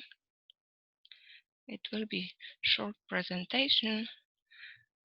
And in work package 5, we are for a group of activities. Sorry, because in the slide is without the last, which is from activity for our Russian partners. And as you can see, this work packages activities started later than other work packages because they are based on result from this work packages. Okay, the next slide, please. And the next. Okay, because it was the first group of activities is about the recommendation for water management in agriculture area, and the main objective of this activity is synergy and dissemination of project result. The experience which is gathered from case area and also other work packages, which is very often in the local level, will be gathered together, and it will be prepared, and some recommendation will be preferred. It was very connected with the other work packages, and during this work package it will be also dissemination in national and also international level. Some national workshops will be organized, and also the recommendation, the project result of water management in this agriculture area will be present for some international workshops and events, especially for HELCOM and European Commission Forum.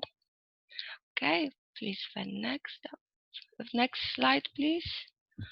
Okay, and this is the main activity which I coordinate. It's preparation of education and information materials. What is the most important? You can see here a lot of our objectives, but I think the most important is to prepare the products for target groups, which can be used after the end of the project, but which can be useful for the target groups at their work. That is why it's important to prepare the materials in form, and also the content of the material should be fit to their needs. Okay, maybe the next slide. Because when we talk about materials, how it's look, it will be kind of e-learning platform, and it will be mainly presentation with multimedia. It will be added some movies, some animation, some lectures. It will be also important that the part of this will be knowledge self-check system, who can use for check that this information are useful or not, and you can learn or not. Okay, maybe next slide. During the discussion, we decide that this website will be in 9 languages, and these materials will be divided by boxes. 2 first boxes, foundation and water value. It was created directly in work package 5. The next boxes, measures, policy and recommendation, will be produced in other work packages. We will use the outputs of them as our inputs. Okay, and the description and content of this work packet, of these boxes is prepared, and you can see it in the presentation, which is in Sharepoint. What is done, what is important from this is this collection of materials. What I said during our survey and answer for my questions, please, we are welcome and to ask you for sending these materials. It can be PDF files, links for movie, websites. All this material can be useful for us and will be also useful for our target groups. Okay, maybe the next slide, please. About our plans. Our plans now is prepare the draft version for the first boxes, and we hope that we finalize this to the end of September. The boxes which is connected with our work packages, I hope that the draft version will be to the end of the year. When today we see the presentation, it seems that this deadline can be done. This draft version will be tested, and it will be during 4 workshops with the target groups in Poland, and also we're thinking about testing online also for other countries. I forgot to say that this first version, it will be in English language and also in Polish. And after testing, after consultation with target groups and also national experts, we will translate into other languages. And in these steps, we will need to help our partner projects, because we will use some external experts for translation of these materials, but it will be very important to check by experts the vocabulary and correct or not. And at the end of May, we would like to have a final version of our e-platform and also the communication plan. If we have the 6th period, we would like to use them for testing, also for dissemination and promotion of these materials. Okay, that's all from me. But now, please, Kai, could you say about your group of activities? Yeah, thanks, Kasia. If I can have my slides, you will run them in the same file. Yeah, I guess. Okay. So I will introduce 2 activities that are under my coordination responsibility. 5.3 is the activity which aims at the output in format of a report which synthesizes best practices in financing these kind of large landscape investments. And I presented it briefly in Jelgava. The activity was scheduled to start in this period 3. So that's what it has done, actually a little bit ahead of schedule also. So at this time, I'm just sketching the concept and scope of this report, and trying to make sure that it really adds another level and adds value to the, for example, the policy work package outputs, and as well as the related outputs from work package 2. But can I have the next slide, please? So this is an illustration of the scope of the report, and like I mentioned in Jelgava, I will try to map and look at the financing kind of environment and options on a broad basis. I have here the three different elements of or ways of financing investments. We have talked a lot about direct investments, which you can support through the agri-environment policies or targeted projects on practical measures. Then we could have different kinds of investment products or these kind of the mechanisms or which direct investors resources to these and use the value of landscape investments to raise profit for investors. And the third way is to include conditions with economic implications in contracts related to land use, field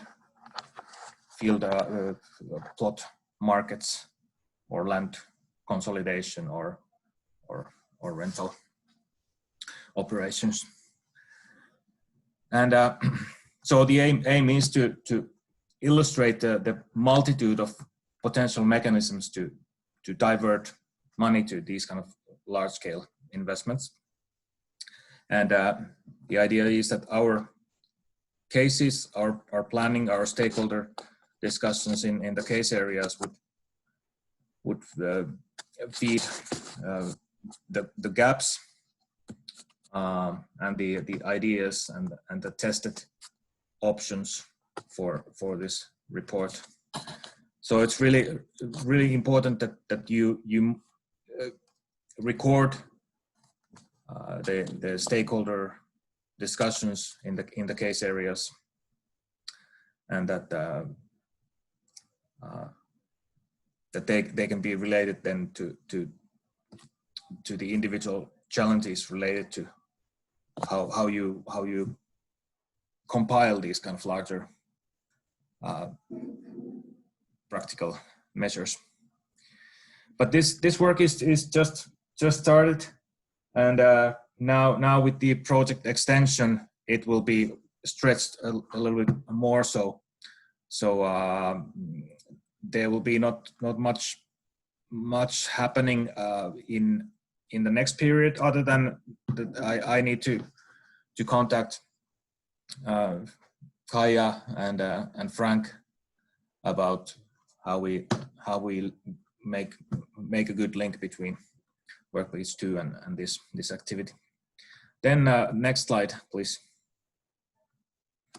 And then also here related to this is a separate activity on this investment case in Gulyevsk, Kaliningrad, which has been planned for a long time now, and a lot of studies and monitoring has been done, and the responsible authorities have been engaged, and there is a good local working group developing this.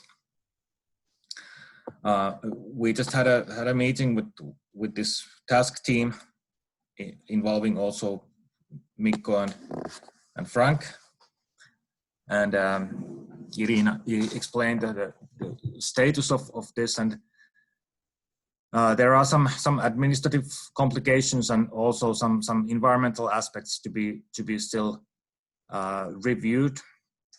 For example, related to the fish spawning routes that Frank mentioned in his presentation, and there, like Frank said, the wetland is now tentatively placed in this location, but there is still need to evaluate alternative locations downstream of the dam. And there is a great need for international expertise to be linked to this this designing of the wetland and finalizing also the actual site for it. And I'm really happy that Frank and Mikko have taken part in these discussions and have agreed to help. And so, but it's really much needed that we all are aware of this and consider our possibilities to link our expertise and provide our expertise to our partner in Kaliningrad. This is really potentially a good case where international cooperation can result in the best possible solution in these conditions. So in order to complete this investment within the allocated time, even with the extension time of the project, it's really a high time now to focus on finalizing the site for the wetland and make sure that we have a competent technical plan for it and can then issue the tender for the formal technical detailed design for it. So that is what we have to do in the next months. Okay, but this is all from me for work package 5. We have to move on. Thanks. Thank you very much, Katarina and Kai. Can I just ask you, Katarina, so you expect some input from all partners concerning education material that is already in place? Yes. When is that? When would you like to have it? Is it before? Is it now in June or? Oh, it will be excellent if it will be before holidays. Yes, to the end of June to receive. I will send maybe email to all partners to ask them. Okay, super. So please do what you can to contribute to the work with the education package. Okay, so thank you very much. And we are a little bit delayed, so we will prolong until 12:30. And the next presentation is from Magnus Jung. Are you hearing us, Magnus? Are you there? Yes, I am. Okay, super. Please introduce yourself and the issues. Yeah, sorry for attending the meetings late. I was been with you since 11 o'clock.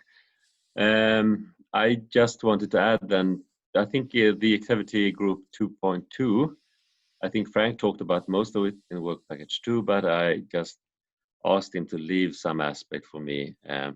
And it links quite well to what some of you have said already. So I will just share my screen. Let's see now. It will not take that long. So I'm responsible for the so-called leadership manual, which in very short is about some kind of support for local regional leaders to initiate, plan and carry through processes that we are talking about within the WATERDRIVE project. And as you understand then immediately, it strongly links to a lot of other activities. Of course, the participatory toolbox, the new services within work package 2, but also the spatial planning processes and the policy impacts of our work, etc. My struggle has been to find a way to present something very briefly or short, which also is relevant for all actors, regardless context or where you are in this part of Europe. Because as you talked about, the situation differs quite a lot. The challenges also, we have different institutional structures, we have different culture and traditions. But we still want to have a leadership manual which is relevant for all of us.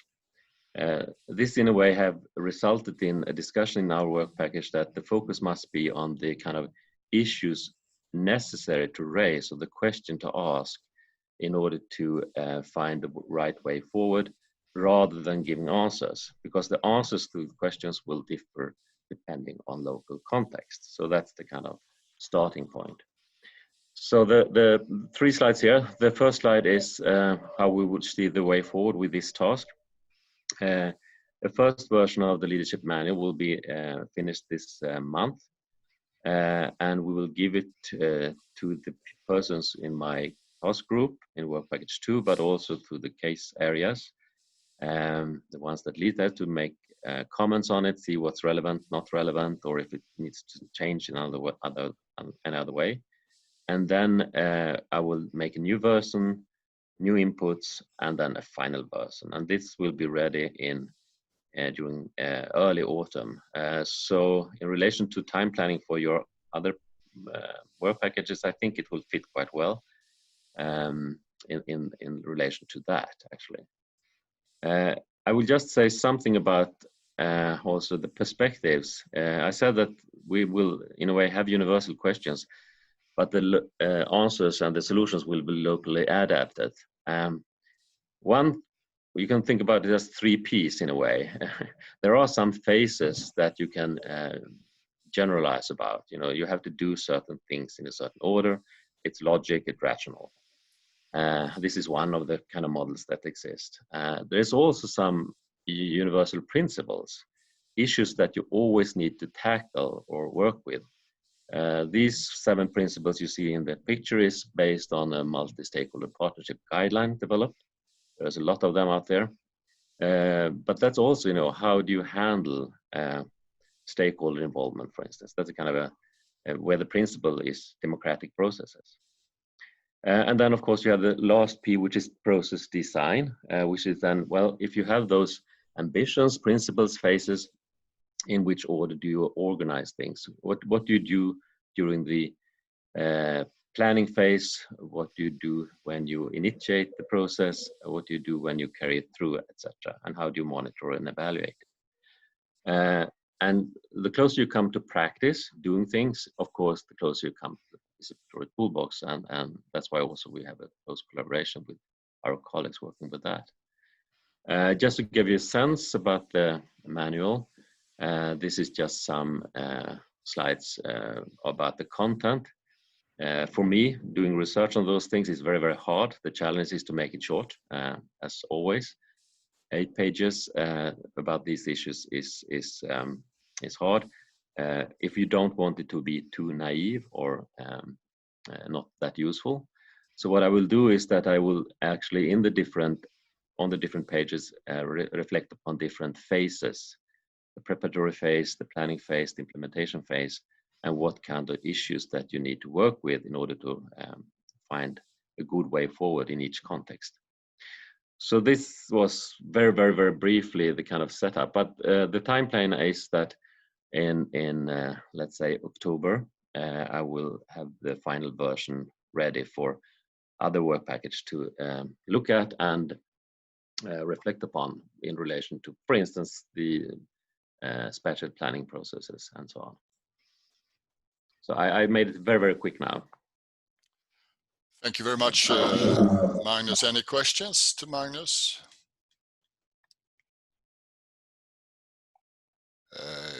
If not, I will have one, and that is what do you mean by that when you say leadership is about asking questions and not about answering questions? Because that is a core in your midterm report. I understood that, but what do you mean actually? The way you formulate it isn't correct. I know that. Yeah. What I say is that what you can do when working in completely different context situations, completely different stakeholders, scales, then of course you can't say do it like this, then it will work. That's the answer. The answers will differ. What you can do, on contrary, is that you can ask specific questions that you always need to manage in social processes. So there are some issues that when you work with process facilitation and design, you always have to tackle. And those questions are the ones which will be part of the leadership manual. Of course, giving examples of what kind of answers that might be, but the ones working regionally, locally will find their own answer to these questions. What the problem is often is that we tend not to ask some questions. And by not doing that, we actually sub-optimize the process, we don't do the right thing, or we actually do the wrong thing in these activities. So that's the reason why and if you look at most of these kind of guidelines and manuals that exist, they actually focus on the more principle level and the question level rather than giving a recommendation how to do it exactly. So that's the thing. Okay, because yeah, anyone else with questions to Magnus, please? Then I will have a follow-up question, Magnus. Because I think it's quite common when you become a leader of, let's say, a case area or local working group, that you feel the pressure to deliver or produce something. But you are saying the most important thing to produce is questions. No, I'm not saying that. I'm saying that as a leader, you have to be aware of what kind of questions you need to answer. You can do it in different ways. Let's say the one basic question: who should be involved? The kind of stakeholder involvement question. Then you can find a lot of text saying, well, these stakeholders are important to involve, and then you can just use that, of course. But the most important thing is to ask the question, and you can do that by actually involving the stakeholders, letting them answer who should be involved. So you in different countries and different contexts, we will actually manage the question who should be involved quite differently. Sometimes it's given beforehand. Sometimes you have to find a process to identify the stakeholders. A lot of those questions that must be answered need some kind of data collection. But it's not saying, well, collect this data, then it will be all right. It's more what kind of the basic question is, what kind of data do you need? Yeah, exactly. So it's moving back to become more reflective and structured in your approach, because what we tend to do is that we do the things we always done the same way, and that's what we want to shift in a way. Okay, great. Thank you very much, Magnus. We have I mean, the meeting today has been a lot of presentations, and we have not had sufficient time for interactivity. But I have asked Kai and Elvira to have some wrapping up comments. Would you like to start, Kai? Yes, thank you. I can start. I tried to make some notes here as we went on, and now I'm trying to share that.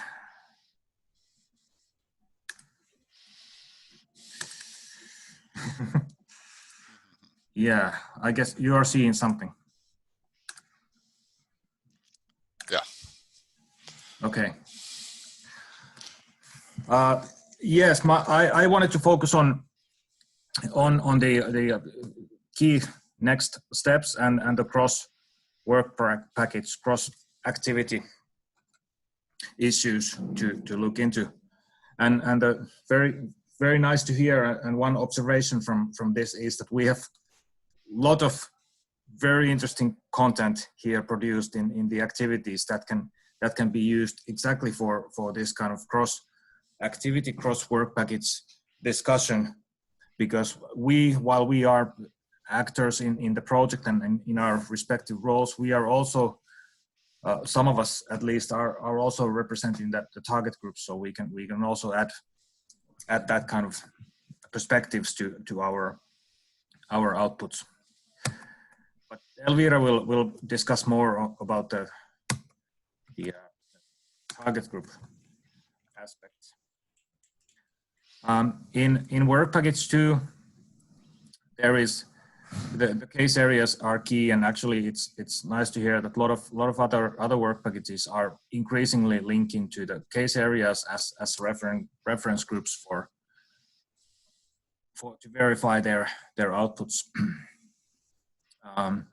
And it's what we need to focus on now. Go out to the case areas, meet the target groups, meet our reference groups, and test our tools there, and make sure that they provide the value that they need.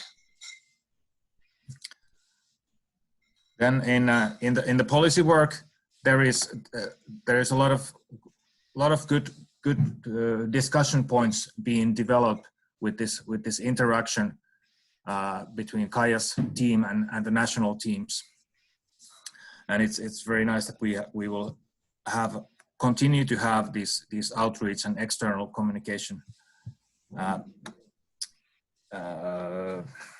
activities or outputs with the policy work, and great that it's nicely connected and reflecting on the new EU strategies. It's really valuable, and this is also very interesting, I'm sure, from the stakeholder and authority perspectives, what we will develop and communicate here. In work package 3, the activities are also going out to the field and case areas in a nice way, and there is also linked to Kaja's work in the educational package. We have already have some tools that are helping to manage water on the landscape level, and Kaja was asking to provide these for the compilation in her activity. So there we have a good link, and here also it's needed to go out and test these tools with the farmers. Specifically, I heard from Sirkka that the spatial planning package needs to talk with other work packages and define the final output, what really provides value added, both in terms of in comparison with the products in work package 2, but also in comparison with the tools already available for our intended end users, considering also that the end users' capacities and needs vary a lot. But there are good drafts and good outputs which can be used both for external and internal discussion. And in work package 5, I already mentioned what the Kaja was raising in terms of the needs to collect the existing material and to go out to test these with national experts and case area stakeholders.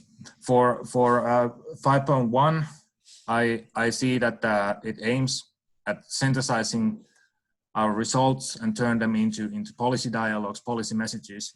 But I think we need some kind of a plan for this policy dialogues and the lobbying work. And then for the investment activities, it's critical that we keep them moving and focus on the tendering processes, because they also take time, and there is also a short or narrow window when we can actually do the excavation works and the field works. So we need to accelerate the work also on the case area planning and the actual investments. That's it from me now. Elvira, can you add to this? Thanks. Yes, thanks, Kai. So in order to wrap up our points on the communication and how we should proceed with communicating our results. So what we discussed is that basically our general work and results supports the general discussions going on the public, and on the policy level about the water management.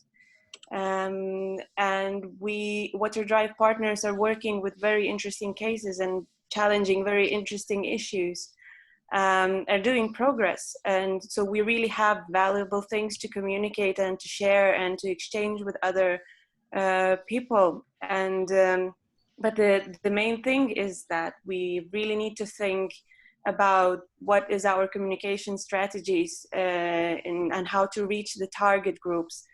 And how to communicate most effectively what we are working with, because we're doing interesting things, but we also have to communicate it effectively. So yeah, so we will have to make these decisions during period 4. But what we can start doing now, each of us, each partner can go on SharePoint and review the contact lists of stakeholders that we added a while ago, and maybe think how can we expand these contact lists, and who could be the people connected to the WaterDrive issues, or maybe having a potential to act on these issues, and add the contacts there.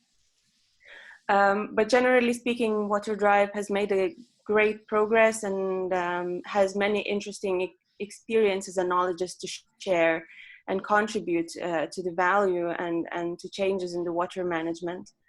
And I'm not talking only about the case area work and results and the progress we're making, but I think very important thing is to think about best practice and the partner experience and experiences in partner countries. And I think there's an opportunity to use here for us, and potential to use it effectively, is to show what kind of water management models work in the partner countries, or maybe why some things don't work, because models that work in some countries can be innovations in other countries, and some countries can really learn from that. So if we communicate these things, I think we can see some interesting changes coming up. And another point regarding communication, what we have to keep in mind is policy recommendations that Kaya talked about. So we have national specified recommendations coming up soon, like the policy brief with national recommendations. And this will be shared with the Baltic Sea region. But it's also important to keep in touch with our policy stakeholders and other stakeholders, and to let them know what we recommend and what other countries recommend, and to keep the dialogue running. And it's also an opportunity to hear their inputs and to learn from the stakeholders that are involved, and to get the valuable maybe adjustments, and yeah, and just to maintain the dialogue. And yeah, and we also talked about our tools for reaching the target groups. So now we have newsletter and social media and website. And in the newsletter, during upcoming months, we will share some stories already from the case areas, and we will continue sharing them. Yes, so as I mentioned, it would be good to expand the contact list of our stakeholders, of our target groups, to reach them with our stories. Yes, and regarding social media and website, Zanda said that we really need to keep updating them with the newsletters. We are generating new traffic and new people who are accessing our information, and it would be just great if we could add some interesting stories and best practice information on these tools and in the website, and to publish something. So we all need to think about what we could share, and actually not hesitate and do that. And this is how we will get the word out. And the last thing that is interesting and important is actually to continue the dialogue with other projects which are working with similar issues as WaterDrive, and trying to challenge similar challenges. The webinars and the discussions will start around September, but in order to have them and do them effectively, we really need to know the projects that are relevant and that could participate in the dialogue and share the exchanges. share their experience. Yeah, so send in the information on the projects, and yeah, I think that's pretty much it. Yeah, no, not forget to continue the dialogue with the stakeholders and share our results. So. Okay, great, Kai and Elvira. Thank you for very good points, and thank you to all of you who presented things during this meeting, and thank you to all of you who are part of our partnership. And I think you had a very important point there, Elvira, to keep the dialogue running. That will be our most important thing to do. And you also talked about opportunities, creating opportunities, and I think that is something that all of you in the partnership actually makes, creating opportunities for future impact. We will put all the slides on SharePoint, so you can find them there.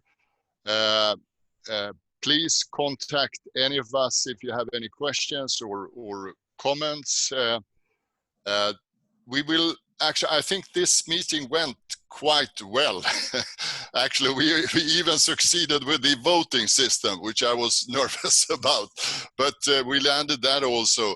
And it's a good experience, and I think we shall try to set up a new digital partnership meeting in the end of August, sometime during the last week of August. So that will be the start for the work during the autumn time. So thank you very much, and think about your health, which is the most important thing, that you keep your health and don't get infected by the coronavirus. So take care, and thank you very much, and we will come back later on. Sanda, would you like to add something? Or somebody else from the project coordination team? Just one thing, that all presentations we will place on the SharePoint, so